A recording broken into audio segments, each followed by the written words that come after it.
Okay, let's get started. Where are we? Where are we?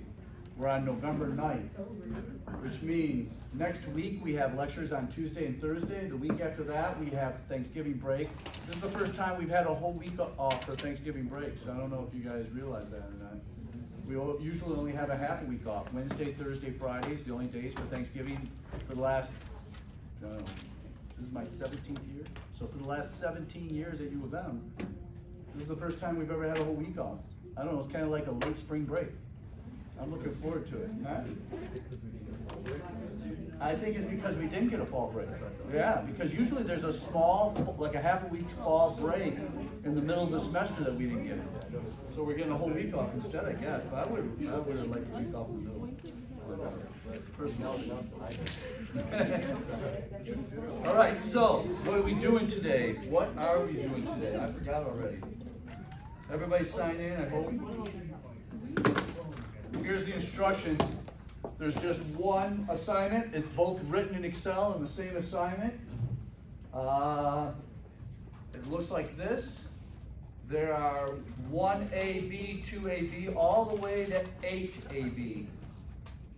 All right, here's the deal. Every one of the A's, you're supposed to solve manually with our new equation that has the standard error of the mean as the denominator now. Every one of the A's, you're using this. And then once you get to Z, you're using norm S distribution with that Z to get an answer. So this is all the A's are combined here. What I want to mention is, I want to point something out. I almost forgot to point this out. If you happen to use NORM.S.DIST, it's asking for two numbers, and I forgot to tell you all about that. It's ZN, it wants either a 1 or a 0 there. For this class, always use a 1. We're only using a 1. We're only using continuous data with normal just probability. So I just want to make sure, so I don't have the dots in here, I just have the S, because you don't have to then put the 1, you just put Z. And if it's a more than question, it's 1 minus norm S distribution, Z. Now these two equations should look familiar to you. Norm dot distribution and 1 minus norm dot distribution. The only difference is that third number. The third number now, instead of being just the standard deviation, is the standard deviation divided by SQRT, parenthesis, sample size, parenthesis. Standard deviation divided by the square root of the sample size. That's the difference now. That's the third number in the parentheses from now on. There's those two equations. All right, here's all the examples we're going through today. Now, the reason I'm pointing out that this is normal probability for the mean today is because next week it's also normal probability, but it's for a proportion. Very similar to this week, but we're using proportions next week. So this week it's about normal probability of the mean. Next week, normal probability of the proportion. Every one of the B's on your homework is asking you to do one of these equations right here and give the results. So I want to say that one more time. All the A's are manually finding Z using this equation, then using norm S distribution to find the result. Every one of the B's are using one of these equations, the Excel equation all by itself, and the result. Here's my big hint. When you get close to the end, I think it's 7 and 8 or just 8, it's going to ask you for the probability between two numbers. Now, you remember from the quiz, the exponential one was asking you the probability between two numbers. Does anybody happen to want to reflect or remember what you had to do to solve that problem, that exponential problem? You had to do something twice. What was it? You had to solve each number as if they were separate two questions. So any of these problems that you're going to have in the final exam where it's asking you the probability between two numbers, just remember, treat them as two different problems. Solve for one of the numbers, solve for the other number, and then subtract the two. Take the bigger result minus the smaller result. And that's all you gotta do. Don't let these freak you out because it's asking you between two numbers, like it's gonna happen today. Our last example of the day is between two numbers. Any questions about what's expected on the homework? It's just one page, 8 questions, but because there's A and B, that makes 16 questions. Okay, here's another tricky one I want to point out. Where is it? Number 5, I think it was number 3 maybe. Yeah, number 3 and 5. 3 and 5 are using negative numbers. So I put a quick example up here. You do not change a thing. You do the equation just like it is right here, except you just have negative numbers in the numerator. So pretend this is our numerator right here. Negative 100, the question says, what's the probability of getting negative 100 or less? When the mean is negative 90. So negative 100 minus negative 90. Notice I got minus negative in the numerator here. That turns into plus. The negatives cancel each other out. So this really becomes negative 100 plus 90, which equals negative 10. Negative 100 minus negative 90, the two negatives would turn into a plus. That's the same thing that's going to happen here with number 3. This is saying the mean is negative 42, and it's asking you for what's the probability for negative 41 or greater. This one's not asking for negative 41 or less, negative 41 or greater. So you got that going on, and then in 5 is saying what's the mean is negative 101, and it's asking you for the probability of 100 and negative 104 or less. So again, negative 104 minus negative 101, that gave away too much information, but you get my point. All right, so that's how you're going to do the numerators on those two problems. Any questions about the homework? Everybody understand what's expected? Does anybody have it finished? Just check it. Just check it. For the record, no one raised their hand for the recording. Okay. Let's see what we're going to talk about. You want to go to this picture? Do you have it open? Here it is. Let's see if I can zoom in on this. I'm going to start right up here at the very top. Can you see that little bit right there? It looks like there's too much light on the screen, but it says standard deviation over the square root of n. That's the standard error of the mean. That little n that's underneath that square root, that is the number in the sample size. And these two questions we're about to do, A and B, are only asking about the standard error of the mean, just the denominator. That's all these two questions are asking about. So you got to try to picture this. The chefs at a local pizza chain in Cambria, California, strive to maintain the suggested size of 16-inch pizza. For those who just came from the supplemental instruction that took place this morning, one of the questions is asking for expected value. Remember that expected value is the same as the mean, meaning what's expected. Because this pizza place, what does it say here? They try to maintain a 16-inch pizza. This question is all about, hey, we're supposed to have 16-inch pizzas. That's the expected value, or mean. That's it, 16-inch pizza. So it says, despite their best efforts, they're unable to make every pizza exactly 16 inches in diameter. The managers determined that the size of the pizza is normally distributed with a mean of 16 inches, that's the expected value, and the standard deviation of 0.8. There you go, you're given the standard deviation. As soon as, remember, these problems are going to be mixed in with a whole bunch of other problems on the final exam, but as soon as you see the word standard deviation, you should know right then that it's normal probability for a mean. Here's the bad news. Next week is the first normal probability problems that do not have standard deviations when you use proportions. So I'm giving you a heads up right now, because up to this point, all semester I've been saying, as soon as you see standard deviation, you know it's normal probability. You know it's going to be normal.dist or whatever, or using this equation. But now, for the first time, starting next week, we're going to see some problems that are also normal, but they don't have a standard deviation involved, which is going to make it hard.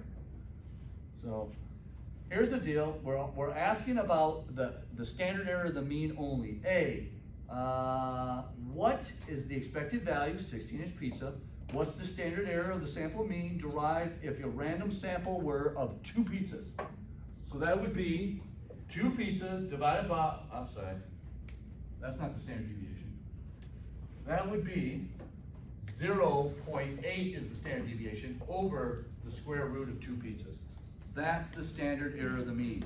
That's the part that would go right there, the third number in the parentheses if you were using Excel. The standard deviation over the square root of the number in the sample. B, what's the expected value of standard error of the mean derived from a random sample of 4 pizzas?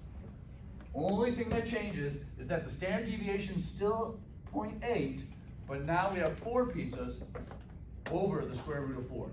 That's the only thing that's changing, right? Now this was just introducing you to the new denominator that happens to include the sample size. We got to get the problems now where they put it all together, which is right here. What just happened? I went to the other one. Because, there we go, all right. Okay, up top, right here, or right here, there's the formula again. Gosh, is that, can you see that? I gotta go bigger. A lot of shine on there, but X that you're being asked about minus the mean over standard deviation divided by the square root of n. I put parentheses around these though because you gotta do that subtraction.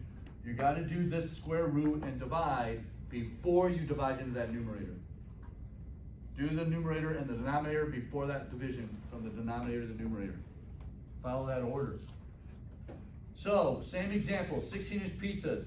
A, what's the probability that a randomly selected pizza is less than, well, B. What's the probability that 2, we pick 2 out of there, we measure these 2 pizzas, we find the average size of the pizza, and we get 15.5 inches. So here's how we're gonna manually solve it. 15.5 minus 16 inches divided by 0.8 over the square root of 2, put parentheses around that. That gets you to Z. Then once you have Z, norm S distribution, you get your result. Let's see, what's the probability that 4 randomly selected pizzas average less than 15.5 inches? Oh, real quick, the only difference between what we just read and this one is 15.5 inches minus 16 over the standard deviation is 0.8, square root of 4 this time. That's the only difference, is that we have 4 in the sample now instead of 2. This is almost too easy. Let's talk about norm distribution. Let's say now we're solving this first one with Excel. X is going to be, we're being asked about the probability of 15.5 inches or less. The mean, 16 inches. The standard error now if you calculate 0.8 divided by the square root of 2, show your work and just put that for the third number, whatever the result is. But if you want to be more exact, without any rounding, put the whole equation in for the third number. Ready? 0.8 divided by SQRT parenthesis 2 parenthesis comma. I wrote out the whole standard error of the mean as the third number in the parentheses. And let Excel then, it will be a much more exact answer than you calculating 0.8 divided by the square root of 2 and then rounding 4 digits. And then comma 1. There it is. The only difference now with the next one is that there's 4 pizzas. So this third thing would be 0.8 over the square root of 4. 0.8 over the square root of 4 would be the third number. Let's see what Z is. Calculate it right down here. So for B, says 15.5 minus 16, 0.8 divided by the square root of 2 equals 0.88. If we were to put that into, let's go ahead, let's review norm S. Let's do it now. What was it again? Our answer is 0.88, negative 0.88. So now I'm going to do, here's norm S distribution, equals NORMSDIST negative 0.88. Before I hit the other parenthesis and look this, I want to make sure I got the right number. Hang on, where did I get this from? This was off this slide right here. Negative 0.88. If this worked right, we should get about 0.1894, about 18.94%. So let me go back now. Here we go. Put the other parenthesis. Did we get? There it is, 18.94%, 0.1894. So let me read it again to you. Equals norm S, DIST, parenthesis, negative 0.88, parenthesis. Let's do the next one. 15.5 is what we're being asked about, or less inches around pizza. It's supposed to be 16 inches. Standard deviations, 0.8 inches divided by the square root of 4 in our sample size now. The only thing I'm gonna, well, hang on.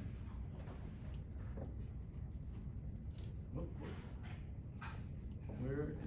There it is, right there.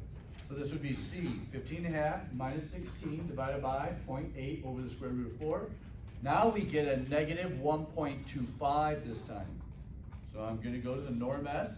I'm gonna switch it to a negative 1.25. Get rid of the 0.88. Here we go. 0.1057, 0.1057. Let's look and see what the book got. It got, oh, where's C? 0.1056. I rounded up to 7 because of the next digit. And this is off the table, off the Z table. That's why it's slightly different. All right, so now let's go to 17.4.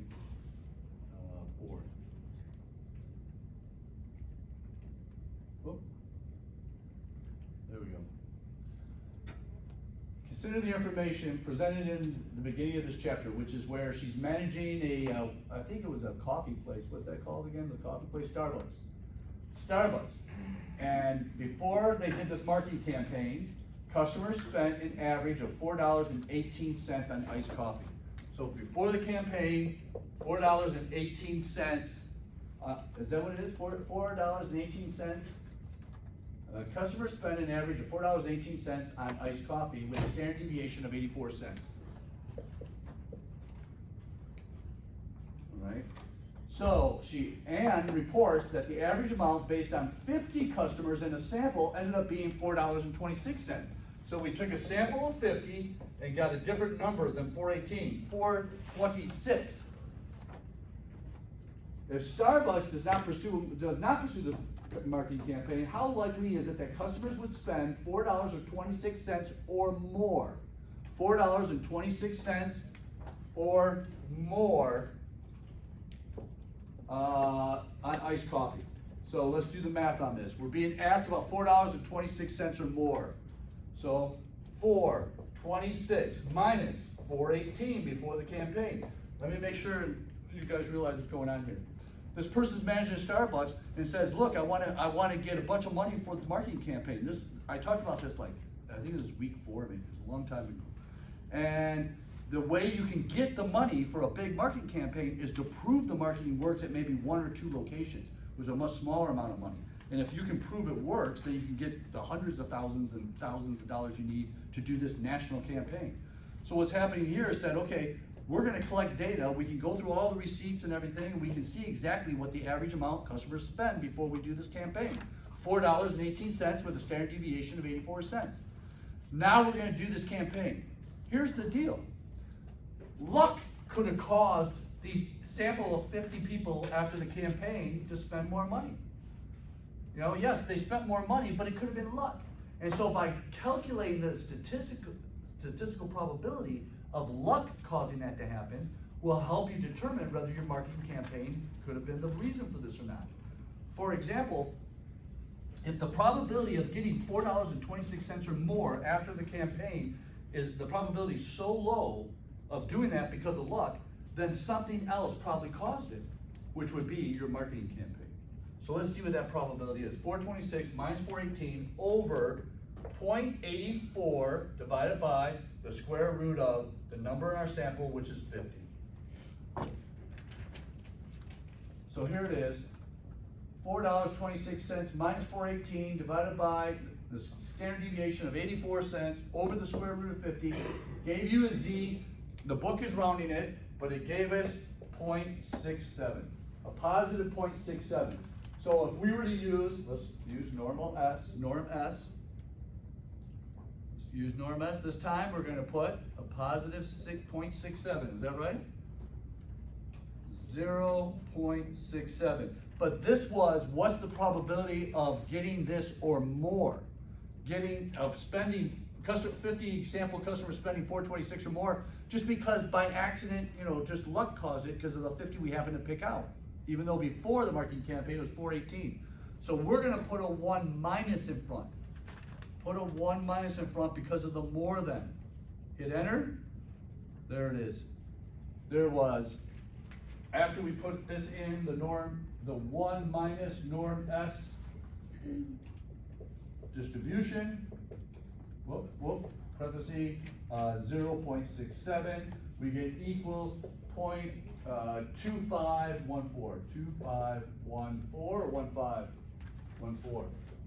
Just a little over 25%. That is not enough evidence for you to go now and ask for hundreds of thousands of dollars for this campaign. When you're trying to prove something, the probability of this happening, this being so high with that standard deviation, it's got to be more like 10% or even 5% or even 1%, depending on how important this is. Because this isn't enough evidence to say, oh, my campaign caused all these people to spend that much more money, that the average amount they spend is more because of my campaign. That doesn't prove it. To have the proof, you need to be up there. You need to say, look, this is saying that there was only like if this said there was only a 5% chance that luck caused that to happen, now managers consider that evidence that it was your campaign that caused it, not luck. But 25%, that's kind of, you're not sure your campaign really did it. It doesn't really prove it. Just like when I was talking about the vaccines that U of M Ann Arbor were testing years ago. They had to have this had to be that luck didn't cause the change. The people who were not taking the placebo, the saline solution, they were taking the real vaccine. The difference had to be where this had to be 0.01 or lower that luck was causing it. That's how important it was, and that's how research is done. That they're proving that the numbers are so far different that luck only had maybe less than 1% chance of causing this to happen, that something else had to cause it, and it was the vaccine. That's the same thing that's going on here. You're trying to prove your campaign caused that amount of money to go up, but you aren't showing enough proof. So that's how this really works in the real world. Let's solve it using Excel. So I'm going to go, this is a more than question, so this is going to equal 1 minus NORM dot DIST.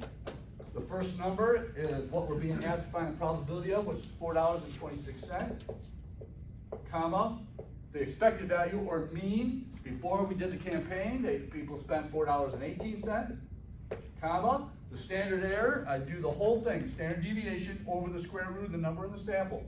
So I'm going to go 0.84 divided by SQRT parenthesis 50, comma, or parenthesis, comma, 1. 1 minus in the front, the standard error of the mean for the third item in the parentheses, and a 1 on the end. Now we'll get you the same answer, or darn close. 0.2514. Let's try it. We'll do it right here. Equals 1 minus NORM dot DIST, parenthesis, we're being asked about $4.26, comma, the mean was $4.18, comma, 0.84 divided by SQRT, parenthesis, 50, comma, 1. If I did this right, we should get about 0.251, what did I do wrong? Oh, I forgot to put a decimal. $4.18, that's 418. Here we go. There you go, 0.25, a little more exact, 0.25033. Because we rounded Z up here. We rounded Z to 0.67. That's why you're slightly different answer. This is more exact because we're using the whole square root of 50 and the 0.84 on top without rounding. All right. We're going to go to page 251 of your book. For me, it's page 398. We're going to problem number 9. Okay, this is going to be very similar to a final exam question. A random sample of size 50 is taken from a population with a mean of negative 9.5, standard deviation of 2. We're doing B.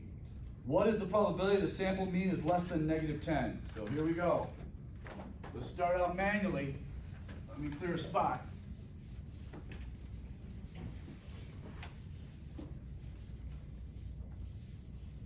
Anybody want to talk me through it, or am I on my own?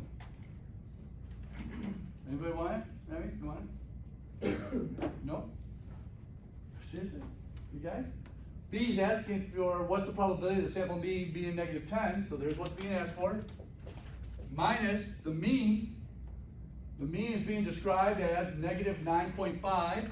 So I'll put parentheses here, negative 9.5. So I'm subtracting a negative, just like homework, over the square root, which is given as, what is it, 2. 2 divided by the square root of, how many in our sample? 50. Is that right? Parentheses. There we go. I'm going to make this negative 10 plus 9.5 because negative negative cancel each other out, making positive. So our numerator ends up being negative 0.5 if I'm right. Negative 10 plus 9.5 would be negative 0.5 for the numerator. The denominator, 2 over the square root of 50. Where's my calculator? 2 divided by 50, but I'm going to square root it, equals 0.2828. 0.2828. That will give me my z now. 0.2828. So what's my numerator? Negative 0.5. Make it negative. There we go. Negative 0.5 divided by 0.2828. Here's my z. Negative 1.768. Negative 1.768. Is that correct? The next decimal would be 0. So I can stop at 3 decimals because the next one's a 0 and it doesn't round up. So now I would put that in for my norm S right here. This is asking about something or less or something or more. 10 or more or 10 or less. Negative 10 or less or negative 10 or more. You gotta go back and look. Was it less? Okay. So let's get rid of the 1 minus. And let's change this to negative 1.768. Is that correct? Put a parenthesis or do I have it? All right, here we go. The answers are just a little over 3%. 0.03, where'd it go? 853.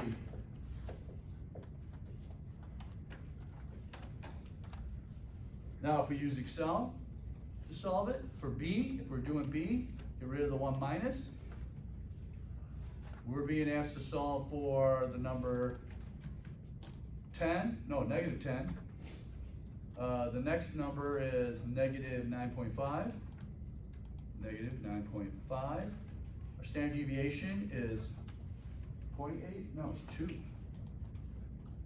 2 over the square root of 50. That's it right there. Negative 10, negative 9.5, 2 over the square root of 50, 1, hit enter. 0.03855, just a hair different than the first one, doing it manually. So I just did A and B for a question that may have had a negative number for X and a negative mean. How are we doing? I'm gonna jump, I think this is starting to get boring. I have 4 more examples, but I'm gonna jump to the 4th one, because I think you guys are getting the hang of this. I don't hear a lot of questions or anything. Some of you have probably even started your homework, yes? Okay, so let's go to the big one. We're going to go to number 10C.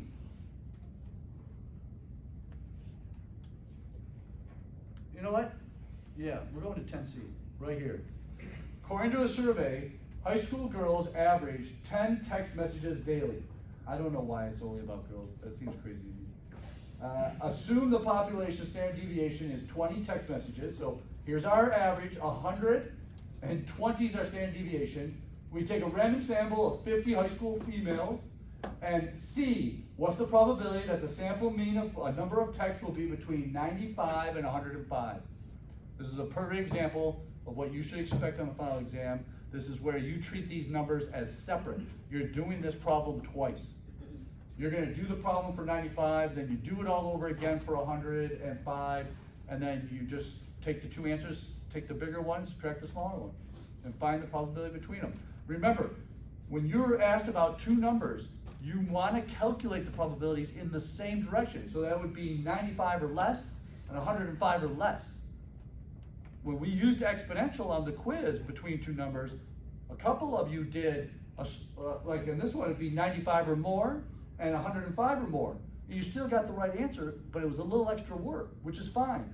As long as you're calculating each number in the same direction, either they're both less or they're both more. More is a little extra work, so it's almost logical to go with both of them as less. So you want to calculate for 95 or less, you want to calculate for 105 or less, and then you find the probability between them. Now manually, you know, it's obvious. I'm going to just set it up. I'm not going to do all the calculating. It's going to be 95 minus 100. There's our numerator for the first one, divided by the standard deviation, which was 20 over the number in our sample. 20 over the square root of 50. There's that. The only difference now with the next one is I'd put 105 where the 95 is and solve for that one. I would get both z's, I'd plug both the z's into norm S distribution because they're both less than, and I'd take the two results and subtract them. But using Excel, this is what I want to point out to you. Because using Excel, you don't put an equal sign in the middle. This is the most common mistake. So we're going to do this in Excel. Just remember the question. All right, I'm going to do it right here, but I want you to remember this question. The question said, where is it? Right here. What is the probability the sample means between 95 and 105 when the mean is 100, standard deviation is 20? So here we go. Equals norm dot dist, parentheses. Should I put the 105 or the 95 first? Which one do you think will give you? And by the way, if you get this backwards, you just jump in and you just take the two numbers and switch them, and then you got it right. If this ends up with a negative result, I just switch the two numbers, no big deal. What number should I use first? 105 or 95, doesn't matter. 105 right here. 105, comma, the mean is 100, comma, the standard deviation is 20, divided by SQRT, parentheses, 50 in our sample size, comma, 1, parentheses. I'm not done. Minus. Now I subtract the whole other one without an equal sign on this one. The number one mistake is a lot of people will put an equal sign like they're writing it out separately. You're in the middle of an equation, so you leave the equal sign off on the second one. NORM dot DIST, but instead of 105, this is now 95, comma, 100, comma, 20, divided by SQRT, 50, parentheses, comma, 1. The exact same equation as the first one, except for 95 is being used instead of 105. We're taking the probability for 105 or less, subtracting the probability for 95 or less, and we're hoping this turns out to be a positive result. If not, I would switch that 95 to 105 and switch that 105 to 95 if we get a negative answer. Here we go. There you go. The probability is about 92.3% chance of getting, from a random sample of 50, that the mean of that sample is between 95 and 105. You want to see another? I hear one yes and one no. Yeah. Yes. You want to see another? Okay. I got one set up right here for the PowerPoint. I didn't think we were going to go over it. Before we start, I want to refresh your memory what the story is here, but we're going to find the probability between two numbers again. So we got to do it twice. The story was, this is from like yesterday or Tuesday. We're the admissions director. We have 900 applications here. We just got done taking all 900 of them, and we did random sample numbers on Excel. So we picked 30 of them out. Does that sound familiar? All right. Let me think here. I forgot if we're using the sample. 80 divided by 30. Okay. But when we got a chance to do all 900, we found out that the real mean of the 900 was 990. That 30 that we sampled was 997. We reported 997 average SAT score at the meeting, but when we finally got them all in the system, the average SAT score was a little less than that, 990. The standard deviation we got from the 30 was 75.2, but when we got a chance to do all 900, the standard deviation ended up being 80. And then the proportion, we're gonna talk about next week, but what it was is 68% of the 30 we pulled out said, yes, I wanna live on student housing on campus, but when we did all 900 in the system, it was actually 72% said, yes, we wanna live. That's big, by the way. That's a college that really emphasizes your first year you're living on campus type thing. They have that high of a percentage live on campus. It's not a commuter college. Now, here's the deal. 80 is our standard deviation. Divide that by the square root of our sample size we're about to talk about, that we talked about actually, which is 30. We'll now get our standard error. So 80 divided by the square root of 30. I want to make sure you realize that. So that's where that's coming from. Standard deviation of 80 over the square root of 30 in our sample equals 14.6. This is the standard error of the mean. There it is right there. Okay, let me get rid of this.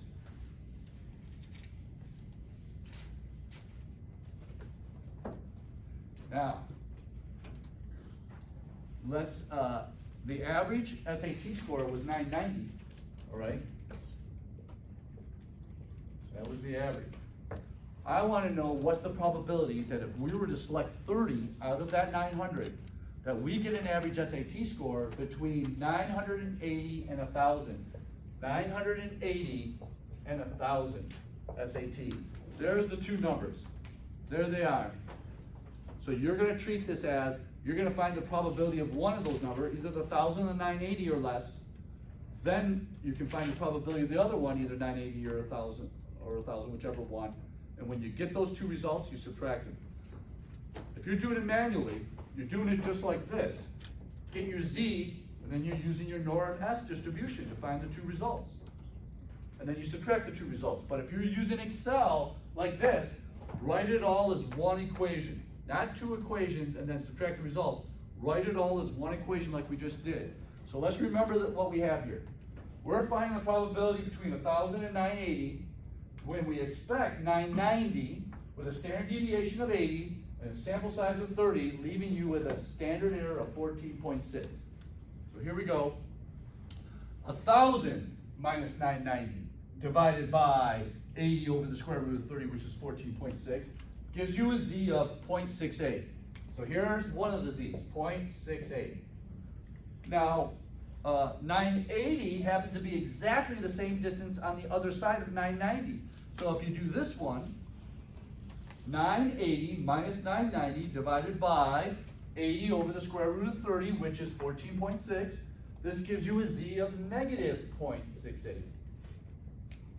So if you're doing it manually now, you would put equals norm S distribution 0.68 and get a result. Then you'd put equals norm S distribution negative 0.68 and get a result and subtract the two. But instead, we're going to use Excel the long way. I'm going to put it right here. Equals NORM dot DIST parentheses. We're trying to find, should I put the 980 or the 1,000 in front? Which one would you like to do in first? 1,000 I hear. 1,000, comma, 990 is the expected value in the population, comma, standard deviation is 80 over SQRT of, what was it, 30 in our sample size. Parenthesis, comma, 1, parenthesis, don't stop there, minus, here's the other equation now, NORM dot DIST, parenthesis, 980, is that the other number? 980, comma, 990, comma, 80 over the square root of 30 in our sample size, comma, 1, parenthesis. There it is.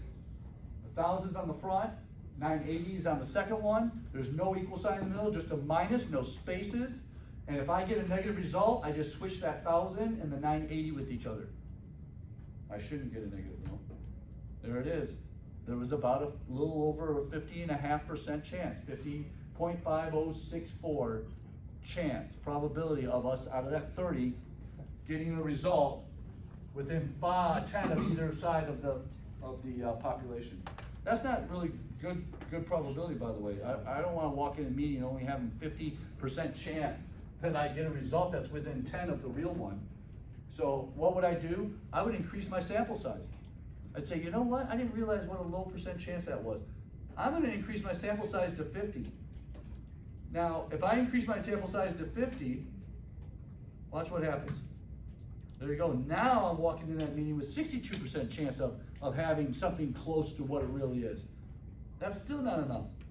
I'm gonna do a sample size of 80. I wanna get that probability of walking in this meeting up to like 80% if I can. That's pretty good, it's not bad. Now we're at 73.5% approximately walking into that meeting with results, hopefully within 10 of the actual one. Does anybody have any questions to find the probability between two different numbers now? Does everybody understand how to do it both manually using this equation and using Excel, one Excel minus the other Excel? If you get it, then that's pretty much, you're ready to do the homework. I need to talk about the population correction factor, but before I do that, before I forget, I want to remind you of something when you go out in your careers. When you are in your career for several years, you're going to be offered management, or you may be switching jobs to get management, whatever it may be. And when you become a manager, there's certain expectations, especially once you get into upper management. And that expectation at most places, and almost every company I've ever worked for, is that you need to get involved in your community. They want you to be, as an executive of that business, involved in the community in some way.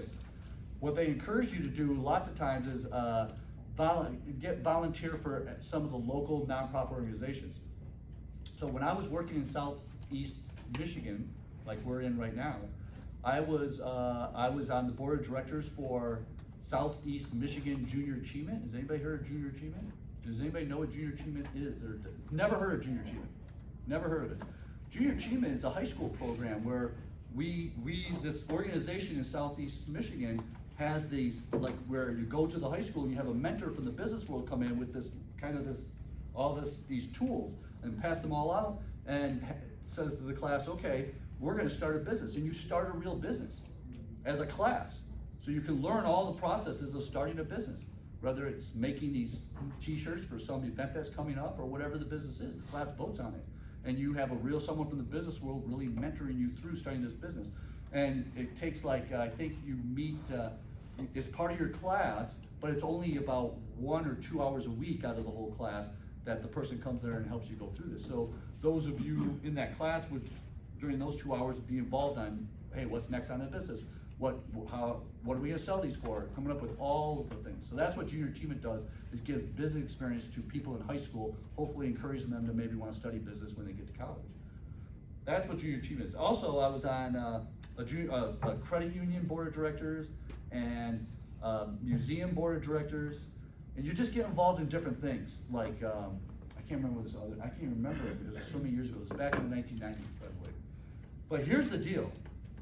No matter what your major is, you could be a marketing major, human resource major. Once you're in management, once you're the director of the whole human resource office or the director of the whole marketing department, and you're in upper management and you're expected to do these things, you need to be able to contribute when you're at these meetings as part of the board. And the number one thing being talked about at these meetings is the financials. So what I'm trying to tell you is no matter what your major is, when you're in accounting, you please focus on financial statements, the income statement and the balance sheet, because that's all that's talked about over and over again at these meetings when you're representing these nonprofits as a board member. The balance sheet and the profit, the income statement. I want to remind you of something. You need to know what this means. Assets minus liabilities equals net worth.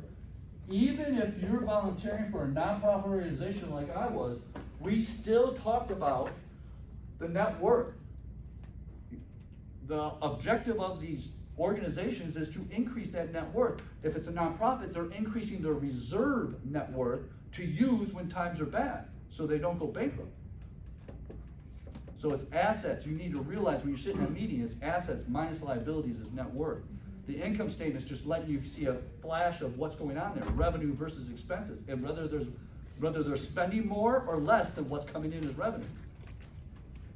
So those are the most important things you can get out of accounting if you're not an accounting major, is the financial statements, the income statement, the balance sheet. So please make sure you take them serious. Because you'll, whether you like it or not, your company's gonna, when you get into upper management, they're gonna want you to get involved. And so that's the easiest way to get involved, is volunteer for some different organizations. The last thing I want to talk about is the finite population correction factor. When would you use it? What slide is this on? Because I want to show you a picture of it. I don't have it on here. Where is it? I may have passed it. There, nope, that's proportion. We're not at proportion. There it is.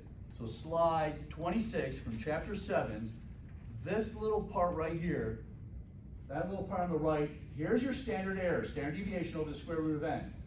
When would you use this correction factor? Let me explain what it is. The population size minus the sample size divided by the population size minus 1 square rooted, multiplied by that standard error. When would you add that portion to it? It's when you happen to be doing statistical sampling without replacement. Remember that? I said the most common statistical samplings, like I grab those 30 ball bearings to measure them, but I leave them off to the side, and I go back and grab more of them. That's called sampling without replacement. And if your population is finite, remember finite, there's only a certain amount there. We're not adding more to it as the process is going. Finite population, you're sampling without replacement, and your sample size ends up being greater than 5% of the population size. Let me repeat that. That's the most important part. If your sample is 5% or more than the size of your population, then you need to add that finite in your denominator. All right? That's the only thing I want to point out. I'm not going to trick you, and I'm not going to give you a problem on the final exam where you got to add the finite population correction factor. I just needed to bring it to your attention for 302 that you all should be taking next semester. I hope while it's fresh in your mind. All right, are we ready for the in-class? In-class? In-class? Are we ready? Any questions? This in-class is going to prepare you for your homework. It's almost just like it. Let me get it. A random sample of 100. Is something. Tell me what it's saying. You can read it off of here.